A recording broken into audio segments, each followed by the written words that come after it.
Decades after a teenage girl was murdered in Roselawn, the case has finally come to a close. David Steffen was convicted in the early 1980s for the murder and rape of 19-year-old Karen Range. But years later, new evidence proved he didn't rape her, making him appeal his death sentence. 9 on Your Side's TJ Parker was in court today where this all came to a close. TJ.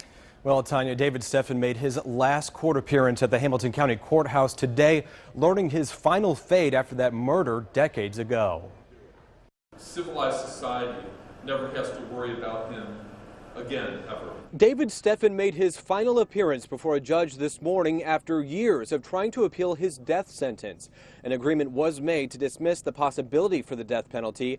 Now, instead, Steffen will serve the rest of his life in prison without parole. By doing this agreement, it gives a finality to the situation where everybody knows that he'll never get out of prison. Steffen was convicted in the early 80s for killing and raping 19-year-old Karen Range in a Roselawn home.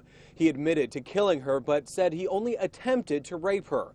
Decades later, after DNA evidence found coroner technician Kenneth Douglas molested her corpse, it proved Steffen didn't rape Range. He decided to appeal his capital sentence in hopes of getting off death row. They say the truth is stranger than fiction.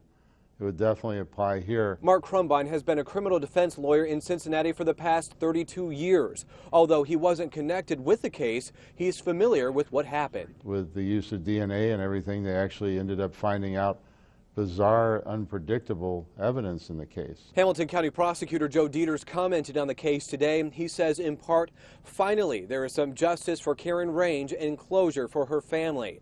This case has taken many twists and turns, but my office never lost sight of the fight for justice for Karen and her family. Mark says a case like this is almost completely unheard of. If this were a John Grisham murder mystery novel, nobody would believe it. Now, as part of the agreement, Steffen waived his right for further appeals. Carol?